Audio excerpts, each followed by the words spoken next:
తండ్రి యొక్కయు కుమారుని యొక్కయు పరిశుద్ధాత్మ యొక్క నామమున ఆమేన్.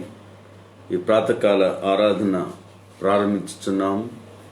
దేవుడు తన మహిమ కొరకును మనందరి ఆత్మీయ శారీరక ఆశీర్వాదాల కొరకును ఈ కార్యక్రమమును ఫలభరితం చేయనుగాక. ఆమేన్. ప్రార్థన చేద్దాం. కృపగలిగిన మా తండ్రి, మీకు స్తోత్రాలయ్యా. రాత్రి మా పడకలలో మమ్మల్ని కాపాడి సంరక్షించి మీరిచ్చిన విశ్రాంతిని బట్టి, అలాగే ఈ ప్రాతకాల సమయం మీరిచ్చిన ప్రభువా మీ కాపుదలను బట్టి స్తోత్రాలు చెల్లిస్తున్నాం. అదే కాలంలోనే మాకు ఇచ్చిన మెలకువను బట్టి వందనాలు ప్రభువా. మరి ప్రతి కుటుంబము మీ పరిశుద్ధ పాదాల సన్నిధిలో చేరి ఈ ఆరాధనను నన్ను జరిగిస్తూ మిమ్మల్ని మహిమపరుస్తుండగా ప్రతి కుటుంబానికి రావలసిన దీవెనలు దయచేయండి. అధికారం అంతా మీ ప్రేమగల చేతులకు అప్పగిస్తున్నాం ప్రభు. మీ ఆత్మ సంచారము మా గృహాల మధ్య దయచేయండి. మా మనస్సులలో మీ లేఖనం మేము నేర్చుకుంటున్నప్పుడు మా మనస్సులందు మీ విశ్వాసమును స్థిరపరచండి, అభివృద్ధి పరచండి. కృపగలిగిన మా తండ్రి, మీ నామ ఘనత కొరకు మమ్మల్ని వర్ధిల్ల చేయండి. యేసు నామంలో బ్రతిమలాడి ప్రార్థిస్తున్నాము తండ్రి, ఆమేన్. అందరం కలిసి ఆంధ్ర క్రైస్తవ కీర్తన పుస్తకంలో నుండి 5వ కీర్తన పాడుకుందాం. నీతిగల యెహోవా స్తుతి మీ ఆత్మతో అర్పించుడి. నీతిగల యెహోవా స్తుతి మీ ఆత్మతో అర్పించుడి. మీ ఆత్మతో సేవించుడి. దాతయౌ మన క్రీస్తు నీతిని దాల్చుకొని సేవించుడి. నీతి గల యెహోవా స్తుతి మీ ఆత్మతో అర్పించుడి. మీ ఆత్మతో సేవించుడి. చదలాబుడమియు రవియు జలదియు నదులు గిరులును చక్కగా సదమాలంబగు దైవనామము సర్వదానుతి చేయను. నీతి గల యెహోవా స్తుతి మీ ఆత్మతో నర్పించుడి. మీ ఆత్మతో సేవించుడి. సర్వశక్తుని కార్యములకి సర్వ రాష్ట్రములన్నీయు గర్వములు విడితలలు వంచుచును విలోనుతి చేయను. నీతి గల యెహోవా స్తుతి మీ ఆత్మతో నర్పించుడి. మీ ఆత్మతో సేవించుడి. ఇలను భక్తులు కూడు కొనియా బలము కల్గిన దేవుని వెలయు స్తుతి వేనోళ్ళ తోడను విసుగు చందక చేయుడి. నీతి గల యెహోవా స్తుతి మీ ఆత్మతో నర్పించుడి. మీ ఆత్మతో సేవించుడి. ఆత్మా నీవిక మేలు కొన్ని శుద్ధాత్మా యేసుని తండ్రిని త్రిత్వా మగునా ఏక దేవుని హర్షమున సేవింపవే. నీతి గల యెహోవా స్తుతి మీ ఆత్మతో నర్పించుడి, మీ ఆత్మతో సేవించుడి.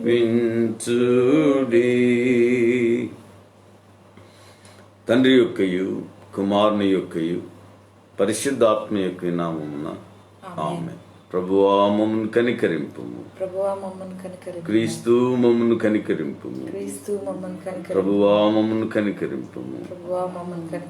అపోస్తలుల విశ్వాస ప్రమాణం ఒప్పుకుందాం. భూమి ఆకాశములను సృజించిన సర్వశక్తి గల తండ్రిని దేవుని నమ్ముచున్నాను.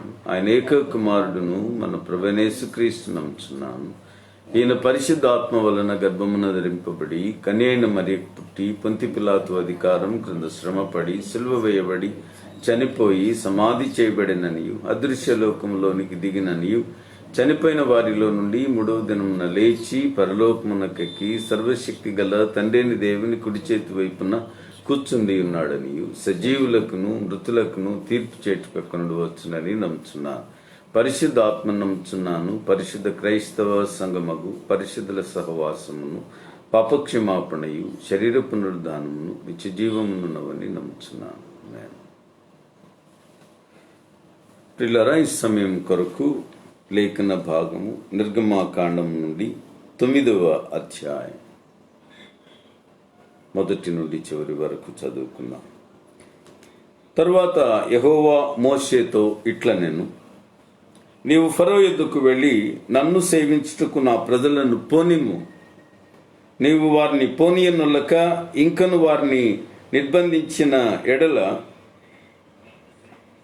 ఇదిగో యెహోవా బాహుబలము పొలములోనున్న నీ పశువుల మీదికిని నీ గుర్రముల మీదికిని నీ గాడిదల మీదికిని ఒంటెల మీదికిని ఎద్దుల మీదికిని గొర్రెల మీదికిని వచ్చును. మిక్కిలి బాధకరమైన తెగులు కలుగును. అయితే యెహోవా ఇశ్రాయేలీల పశువులను ఐగుప్తు పశువులను వేరుపరచును. ఇశ్రాయేలీల కన్నా వాటన్నిటిలో ఒక్కటైనను చావదని హెబ్రీల దేవుడగు యెహోవా సెలవిచ్చుచున్నాడని అతనితో చెప్పుము అనెను. మరి యెహోవా కాలము నిర్ణయించి రేపు యెహోవా ఈ దేశంలో ఈ కార్యము జరిగించును అనెను. మరునాడు యెహోవా కార్యము చేయగా ఐగుప్తుల పశువులన్నీ చచ్చెను, కానీ ఇశ్రాయేలీల పశువులలో ఒక్కటియూ చావలేదు. ఫరో ఆ సంగతి తెలుసుకొని పంపినప్పుడు ఇశ్రాయేలు పశువులలో ఒక్కటి చావలేదు. అయినను అప్పటికి ఫరో హృదయము కఠినమైనందున జనులను పంపకపోయాను. కాగా యెహోవా, మీరు మీ పిడికిళ్ల నిండా ఆవపు బుగ్గి తీసుకొనుడి. మోషే ఫరో కనుల ఎదుట ఆకాశము వైపు దాన్ని చల్లవలెను. అప్పుడు అది ఐగుప్తు దేశమంతటా సన్నపు ధూళి అయి ఐగుప్తు దేశమంతటా మనుష్యుల మీదను జంతువుల మీదను పొక్కు దద్దురులగునని మోషే అహరోనులతో చెప్పాను. కాబట్టి వారు ఆవపు ఉగ్గి తీసుకొని వచ్చి ఫరో ఎదుట నిలిచిరి. మోషే ఆకాశము వైపు దాన్ని చల్లగానే అది మనుష్యులకును జంతువులకును పొక్కు దద్దురులాయను. ఆ దద్దురు వలన శకునగాండ్రు మోషే ఎదుట నిలువలేకపోయేది. ఆ దద్దురులు శకునగాండ్రుకును ఐగుప్తీలకందరికి పుట్టెను. అయినను యెహోవా మోషేతో చెప్పినట్లు యెహోవా ఫరో హృదయమును కఠినపరచెను. అతడు వారి మాట వినకపోయాను. తరువాత యెహోవా మోషేతో ఇట్లనెను, హెబ్రీల దేవుడైన యెహోవా ఇలాగూ సెలవిచ్చుచున్నాడు, నువ్వు తెల్లవారగానే లేచిపోయి ఫరో ఎదుట నిలిచి నన్ను సేవించుటకు నా జనులను పోనిమ్ము. సమస్త భూమిలో నా వంటి వారెవరునూ లేరని నీవు తెలుసుకొనవలెనని ఈసారి నేను నా తెగుళ్ళన్నీ నీ హృదయం నొచ్చునంతగా నీ సేవకుల మీదికి నీ ప్రజల మీదికి పంపెదను. భూమి మీద ఉండకుండా నీవు నశించిపోవునట్లు నేను నా చేయి చాపి ఉంటినేని నిన్నును నీ జనులను తెగులుతో కొట్టివేసి ఉందును. నా బలమును నీకు చూపునట్లును భూలోకమందంతటా నా నామమును ప్రచురం చేయనట్లును ఇందుకే నేను నిన్ను నియమించి తిని నీవింకా నా ప్రజలను పోనీయనొల్లక వారి మీద అతిశయపడుచున్నావు. ఇదిగో రేపు ఈ వేళకు నేను మిక్కిలి బాధకరమైన వడగండ్లను కురిపించెదను. ఐగుప్తు రాజ్యము స్థాపించిన దినము మొదలుకొని ఇది వరకు అందులో అట్టి వడగండ్లు పడలేదు. కాబట్టి నువ్వు ఇప్పుడు పంపి నీ పశువులను పొలములలో నీ కలిగినది యావత్తు త్వరగా భద్రం చేయుము. ఇంటికి రప్పింపబడక పొలములో ఉండు ప్రతి మనుష్యుని మీదను జంతువు మీదను వడగండ్లు కురియును, అప్పుడవి చచ్చునని చెప్పుమని. ఫరో సేవకులలో యెహోవా మాటకు భయపడిన వాడు తన సేవకులను తన పశువులను ఇండ్లలోనికి త్వరగా రప్పించెను. అయితే యెహోవా మాట లక్ష్య పెట్టనివాడు తన పనివారిని తన పశువులను పొలంలో ఉండనిచ్చాను. యెహోవా నీ చెయ్యి ఆకాశం చూపుము, ఐగుప్తు దేశమందలి మనుష్యుల మీదను జంతువుల మీదను పొలముల కూరలన్నిటి మీదను వడగండ్లు ఐగుప్తు దేశమందంతటా పడునని మోషేతో చెప్పాను.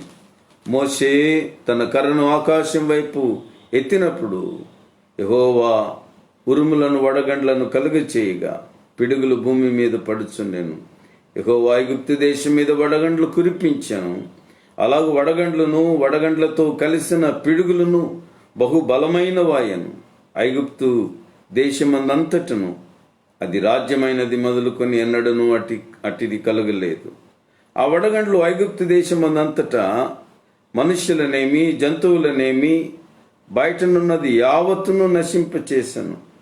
వడగండ్లు పొలంలోని ప్రతి కూరను చెడగొట్టెను, పొలంలోని ప్రతి చెట్టును విరుగగొట్టెను.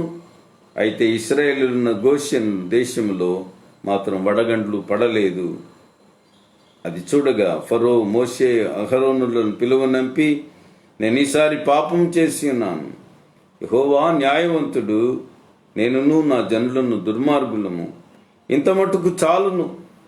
ఇకను బ్రహ్మాండమైన ఉరుములు వడగండ్లు రాకుండానట్లు యెహోవాను వేడుకొనుడి.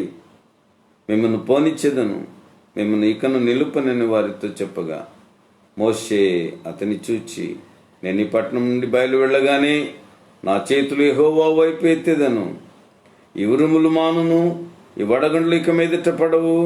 అందువలన భూమి యెహోవాదని నీకు తెలియబడును.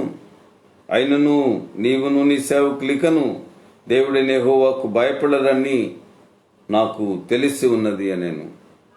అప్పుడు జనప చెట్లు పువ్వులు పూసెను, ఎవల చేలు వెన్నులు వేసినవి గనుక జనప ఎవల చేలులను చెడగొట్టబడిను గాని గోధుమలు మిరప మొలకలు ఎదగనందున అవి చెడగొట్టబడలేదు. మోషే ఫరోను విడిచి ఆ పట్టణం నుండి బయలు వెళ్ళి యెహోవా వైపు తన చేతులు ఎత్తినప్పుడు ఆ ఉరుములను వడగండ్లను నిలిచిపోయాను. వర్షము భూమి మీద కురియుట మానెను. అయితే ఫరో వర్షమును వడగండ్లను ఉరుములను నిలిచిపోవుట చూచి అతడును అతని సేవకులను ఇంకా పాపము చేయొచ్చు తమ హృదయములను కఠినపరచుకొనిది. యెహోవా మోషే ద్వారా పలికినట్లు ఫరో హృదయము కఠినమాయను, అతడు ఇశ్రాయేలీలను పొనియకపోయాను. ఈ లేఖన భాగం ఇంత పర్యంతం. క్రీస్తు యేసునందు ప్రియమైన దేవుని సంఘానికి ఆత్మీయులకందరికీ ప్రభు ఆశీస్సులు తెలియజేస్తూ ఉన్నా. ఈ అధ్యాయంలో దేవుడు అద్భుతమైనటువంటి మరికొన్ని తెగుళ్లను వారికి ఇస్తున్నట్లు, వాటి వలన ఐగుప్తీయులను ఆయన దండిస్తున్నట్లుగా మనం ఇక్కడ గమనిస్తూ ఉన్నాం. దరిదాపు ఇక్కడ 5, 6, 7 తెగుళ్ళు ఈ అధ్యాయంలో మనకు కనిపిస్తూ ఉన్నాయి. ఈ అధ్యాయాన్ని మనం పరిశీలనగా గమనించినప్పుడు దేవుడు ఆయన మొట్టమొదటగా ఈ సంగతులను మనం పరిశీలిస్తే ఫరో యొక్క అహంకారాన్ని గమనించినటువంటి దేవుడు, ఫరో ఒక విధంగా దేవునితో ఆటలాడుకుంటున్నటువంటి పరిస్థితిని గమనించినటువంటి దేవుడు కాసేపు నేను లోబడుతున్నానంటాడు. మోషే అహరోనులు అతని ఎదుటి నుండి బయటకు వస్తే మళ్ళీ తన హృదయాన్ని కఠినపరుచుకుంటాడు. ఈ విధంగా ఫరో దేవుని ఎదుట ఒక ఆటలాడుకునేటువంటి పిల్లవాని వలె దేవుని దగ్గర దోబూచులాడుతూ అంతలోనే కనబడి ప్రాధేయపడుతున్నట్లు, అంతలోనే తన హృదయాన్ని కఠినపరుచుకుంటున్నట్లు దేవుని దగ్గరనే కఠినమైన వైఖరి కనబరుస్తున్నటువంటి ఈ ఐగుప్తు ఉన్నతమైన రాజును మనం చూస్తూ ఉన్నాం. బహుశా ఫరో తన బలాన్ని నమ్ముకున్నవాడుగా, తన అధికారాన్ని నమ్ముకున్నవాడుగా, తాను దేవుని దగ్గర నుండి పంపబడిన లేదా తమ దేవుళ్ళ దగ్గర నుంచి తాను ఈ లోకంలోనికి పంపబడిన అధికారిగా తనకే బలమున్నది, ఇశ్రాయేలీల దేవుడు ఏ దేవుడు అతడు, ఎంత గొప్ప దేవుడు, ఏ విధంగా కూడా నాకంటే గొప్పవాడు కాడు అనుకునేటువంటి భావం మనం ఫరో యొక్క ఆ ఉద్దేశ్యంలో గమనించగలుగుతా ఉన్నాం ప్రియులారా. కనుక ఫరో ఎప్పటికప్పుడు తన హృదయాన్ని కఠినపరచుకోవడమే ఐగుప్తు దేశానికి నాశనమైంది. చాలాసార్లు మన జీవితాల్లో కూడా మనం దేవుని బిడ్డలుగా కాకుండా లోకానుసారంగా జీవిస్తున్నప్పుడు దేవుని ఉగ్రత వస్తే, కోపం వస్తే దేవుడు దండించి మనను తన వైపు మళ్లించుకోవడానికి ఆయన ప్రయత్నం చేస్తున్నప్పుడు కూడా చాలాసార్లు మనం ఫరోలాగే దోబుచ్చులాడుతూ ఉంటాం, ఆటలాడుకుంటూ ఉంటాం. దేవుని దగ్గర మానేస్తామని అంటాం, అది మేము విడిచిపెడుతున్నామని అంటాం, మరల మేము ఆ పాపాన్ని కలిగి ఉండటానికి ప్రయత్నం చేస్తూ ఉంటాం. ఇవన్నీ కూడా దేవుని దగ్గర ఫరో వలె మన హృదయాలను కఠినపరుచుకుంటూ దేవుని ఉగ్రతకు మరింత అధికమైన అవకాశాన్ని ఇస్తూ మనం ఆయన ఎదుట పాపులముగా మిగిలిపోతూ ఉంటాం. రెండవ విషయం ఈ అధ్యాయాన్ని బట్టి గమనిస్తున్నప్పుడు 5వ తెగులు ఆయన పంపిస్తున్నాడు. ఇది ఐగుప్తు జంతు సంపదకు సంబంధించినటువంటి ఒక తెగులుగా మనం చూస్తా ఉన్నాం. సాధారణంగా మనకు ఈ ఫార్మింగ్ యానిమల్స్ అంటాం, పొలం పనులు చేసేటువంటి పశువులు ఉంటాయి. అలాగే ట్రాన్స్పోర్టింగ్ యానిమల్స్ అంటాం, వాహనముగా పనికొచ్చేటువంటి జంతువులు, ప్రయాణానికి బరువులు మోసి దూరం తీసుకుని వెళ్ళడానికి. అట్లనే డొమెస్టిక్ యానిమల్స్, ఇంట్లోనే పెంచుకునేటువంటి జంతువులు ఉంటాయి. అలాగే ఆహారానికి పనికి వచ్చేటువంటి జంతువులు ఉంటాయి. ఇలా వీటన్నిటిని కూడా దేవుడు మనకు సంపదలుగానే ఇచ్చాడు. అందులోనూ మనం ఇశ్రాయేలీయులను ఆదికాండంలో గమనించుకుంటూ వచ్చాం. యాకోబు కుటుంబంలో విస్తారమైన ఒంటెల పిల్లలు, అలాగే చాలా గొర్రెలు, మేకలు. గనుక ఐగుప్తు దేశంలో కూడా ఆవులు, గేదెలు, ఎద్దులు, గొర్రెలు, మేకలు, గుర్రములు, గాడిదలు, ఒంటెలు, ఇలా ఈ జంతువుల సంపద మనం చూస్తా ఉన్నాం. వీటన్నిటికీ కూడా ఆయన తెగులు రప్పిస్తున్నటువంటి పరిస్థితి ఇక్కడ మనం చూస్తూ ఉన్నాం. అందుచేత ఈ 9వ అధ్యాయంలో 2వ వచనం నుంచి యెహోవా మోషేతో మాట్లాడి ఈ తెగులు వాటి మీదకి రప్పిస్తున్నటువంటి వైనాన్ని మనం గమనిస్తే, నీవు నన్ను సేవించుటకు నా ప్రజలను పోనిము, ఫరోతో మాట్లాడుతున్నాడు మోషే ద్వారా దేవుడు. నీవు వారిని పోనీయనొల్లక ఇంకను వారిని నిర్బంధించిన ఎడల, ఇదిగో యెహోవా బాహుబలము పొలంలోనున్న నీ పశువుల మీదికి, నీ గుర్రముల మీదికి, ఈ పశువులన్నిటి మీదికి కూడా వస్తుంది. పొలంలో ఉన్నటువంటి వాటన్నిటి ఆ తెగులు రాబోతుంది, మిక్కిలి బాధకరమైన తెగులు కలుగును. అయితే యెహోవా ఇశ్రాయేలీయుల పశువులను వినాయించును. ఐగుప్తు దేశానికి సంబంధించిన పశువులు సంహరించబడతాయి, కానీ గోషెనులో ఉన్న ఇశ్రాయేలీయుల పశువులకు మాత్రం ఏ హాని జరగదు. ఈ భిన్నతను గమనిస్తాం. దేవుడు తన ఉగ్రత ఐగుప్తు దేశమంతటి మీదికి కృమ్మరించిన ఐగుప్తు దేశంలో భాగమైన గోషేను మీద మాత్రం ఆ తెగులు రానివ్వడు దేవుడు. ఎందుకనంటే అక్కడ ఆయన ప్రజలు ఉన్నారు కనుక. దేవుని ప్రజలు ఎక్కడుంటే అక్కడ దేవుని యొక్క కాపుదల ఉంటుంది, అద్భుత కార్యాలు ఉంటాయి. దేవుడు వారిని సంరక్షిస్తాడు, కాపాడి ఆశీర్వదిస్తాడు. అన్య జనాంగానికి ఉన్నటువంటి కలుగుతున్న దేవుని ఉగ్రత ఆయన ప్రజల మీద కలగదు అని మనం చూస్తూ ఉన్నాం. ఈ దినాలలో కూడా ఏ విధమైనటువంటి వైరస్ ఏ విధమైనటువంటి బలహీనత ప్రజలు అనుభవిస్తున్న ప్రపంచం అంతట్లో దేవునికి ఇష్టలైన వారు, దేవుని ప్రజలైన వారు, దేవుని కాపుదలలో భయభక్తులతో నడుచుకుంటున్నటువంటి వారిని మాత్రం దేవుడు ఏ విధమైన తెగులకు అప్పగించని దేవుడు అని నేను జ్ఞాపకం చేస్తూ ఉన్నా. దేవుడు ఇప్పుడు ఆయన తెలియచేశాడు, రేపు యెహోవా ఈ దేశంలో కార్యం జరిగించును. మర్నాడు యెహోవా కార్యం చేయగా ఐగుప్తీయుల పశువులన్నీ చచ్చాను, కానీ ఇశ్రాయేళ్ల పశువులు ఒక్కటియూ చావలేదు. ఆ విధంగా ఆ ఇశ్రాయేలీలకు సంబంధించిన వాటిని ఆయన కాపాడాడు. ఐగుప్తీయుల యొక్క పశువులు నాశనమయ్యాయి.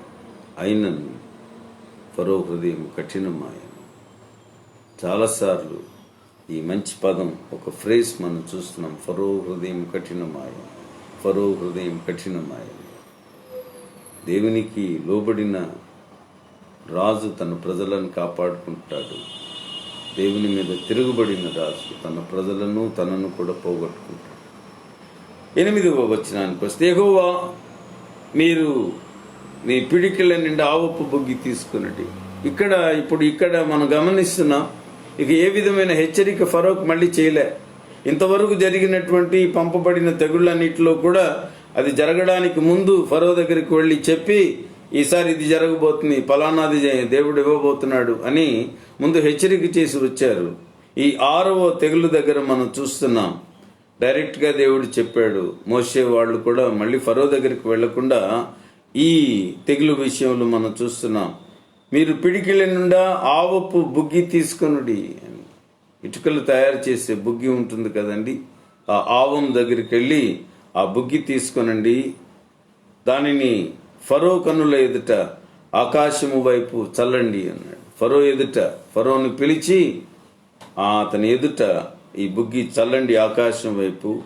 అప్పుడు అది ఐగుప్తు దేశమంతటా సన్నపు ధూళి అయి ఐగుప్తు దేశమంతటా మనుష్యుల మీద జంతువుల మీద పొక్కు దద్దుర్లగునని.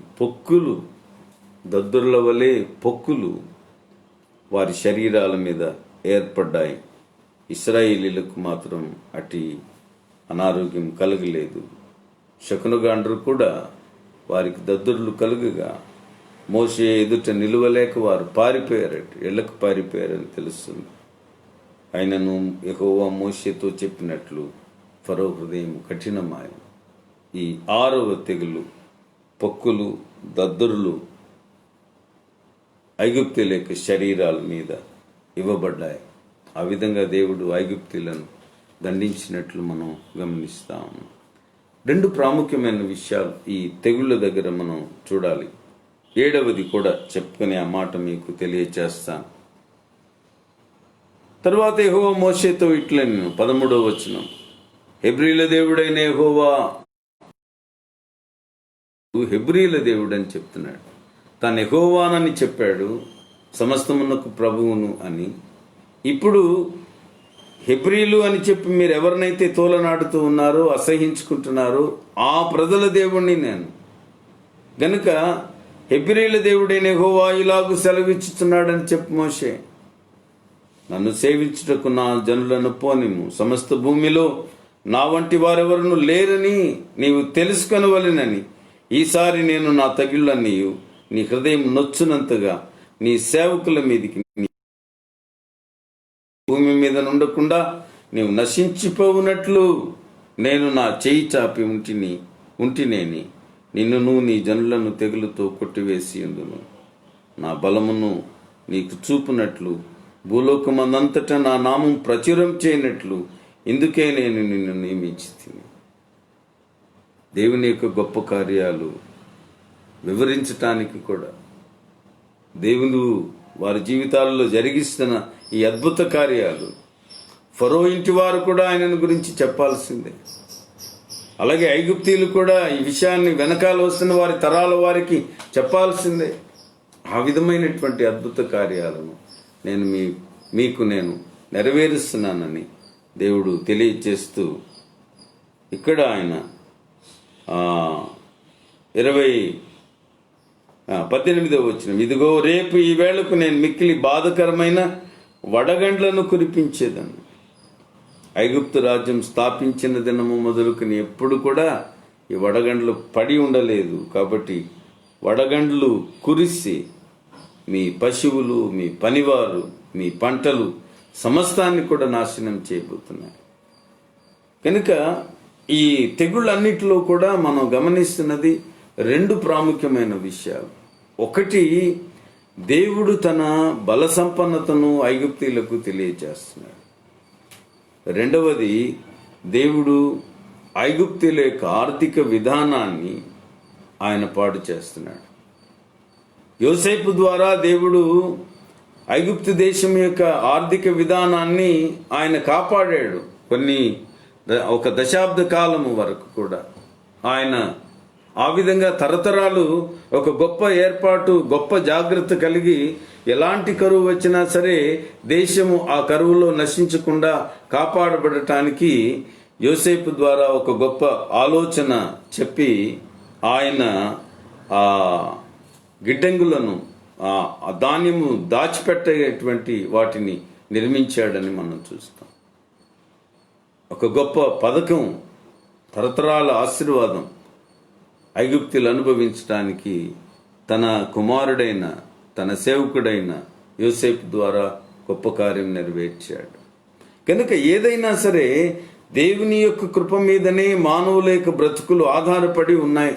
అతడు ఫరో అయినా సరే, లేదా ఐగుప్తులైనా సరే, ఇశ్రాయేలీలైనా సరే, ప్రపంచ ప్రజలందరూ కూడా ఎరగవలసినటువంటి మొదటి విషయం ఏమిటంటే, సర్వశక్తి గల దేవుడు ఆయన ఒక్కడు మాత్రమే. మనుష్యులు అలవర్చుకున్నటువంటి విశ్వాస సంబంధమైన ప్రయత్నాలు అవి వారికి ఆశీర్వాదాలు కావు. వాటిని దేవుడు కోపగించుకుంటున్నాడు.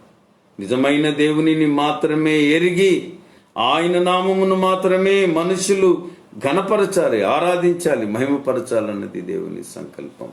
అంతే తప్ప వారి ఇష్టానుసారమైనటువంటి ఆరాధనలు, ప్రార్థనలు వేటి పేరునో వారు జరిగించటానికి వీలు లేదు.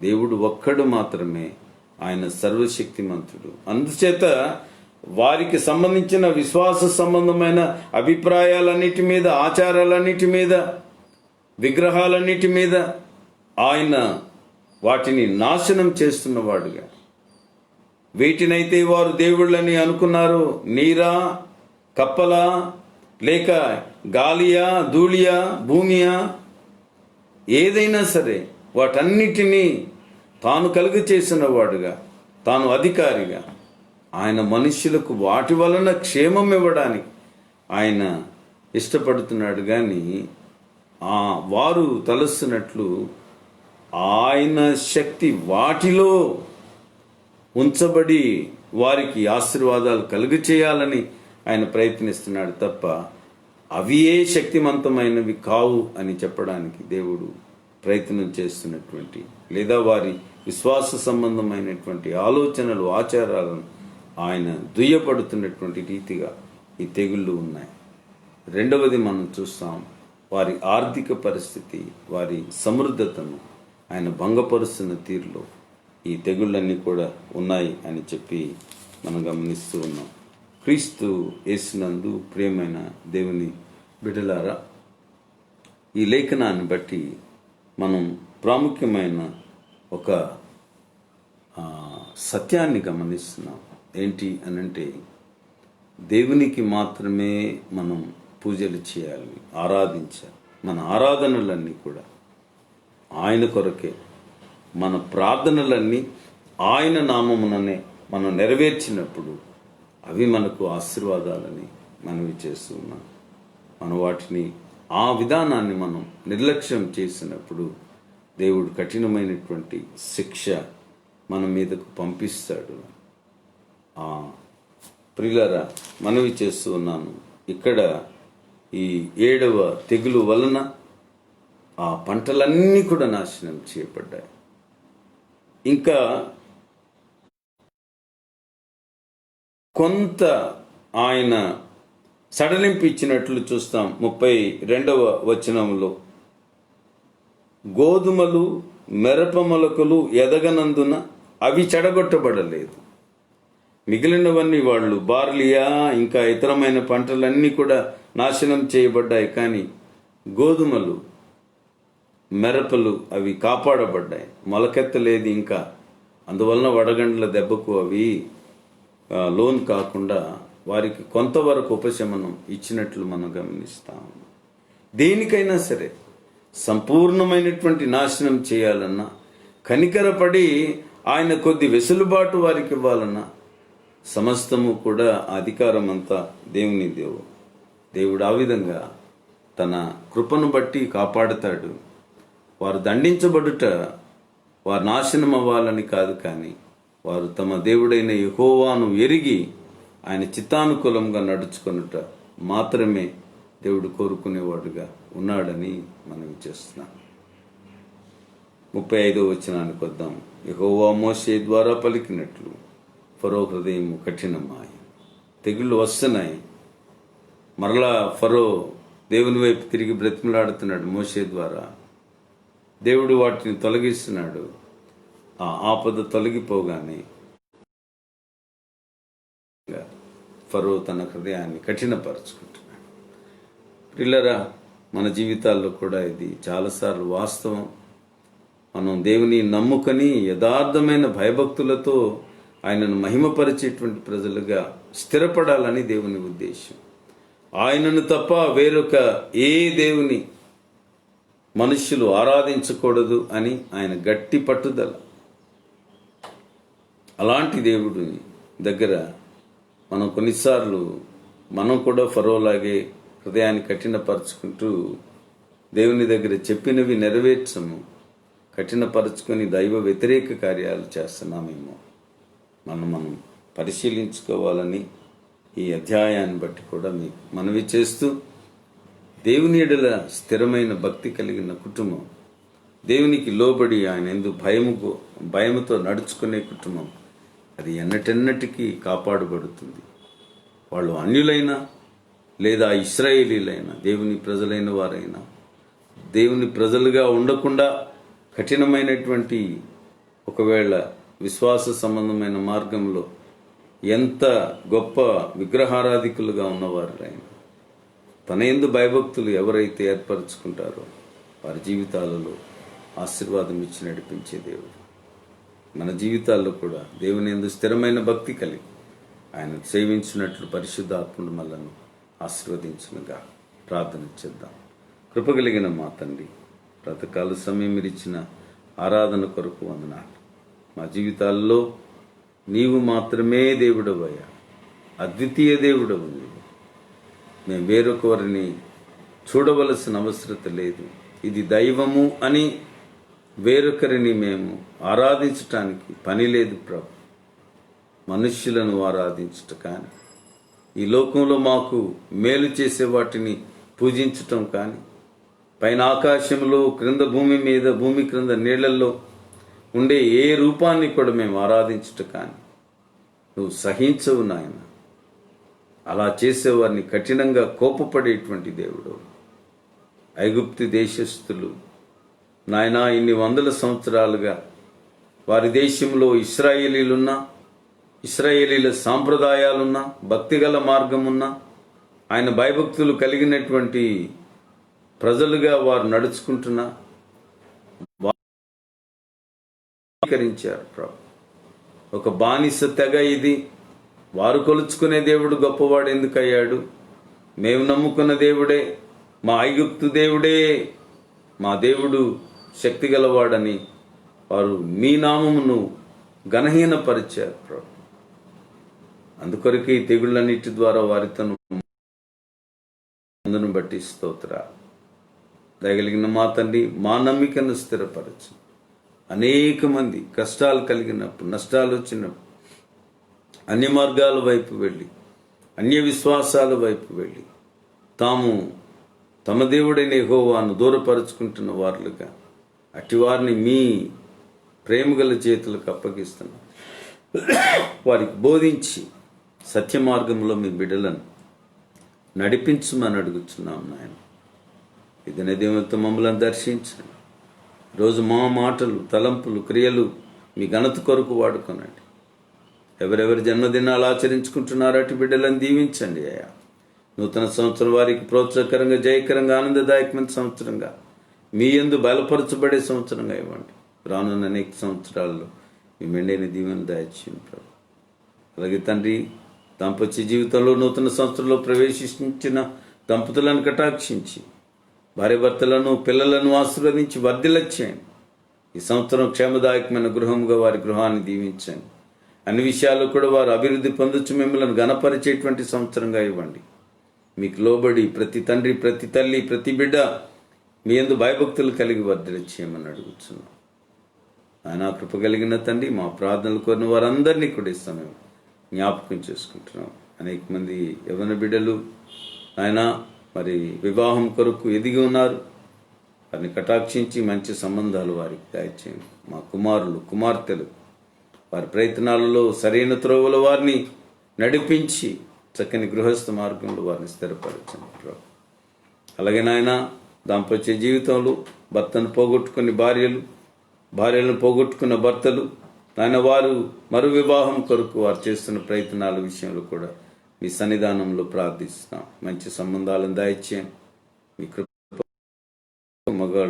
మగ పిల్లలకు ఆయన చక్కని సంబంధంలో చక్కని కుటుంబ జీవనాన్ని వారికి దయచేయమని ప్రార్థన చేస్తున్నాం. దయగలిగిన మా తండ్రి, మా దేశ నాయకులను, మా రాష్ట్ర నాయకులను జ్ఞాపకం చేసుకుంటున్నాం.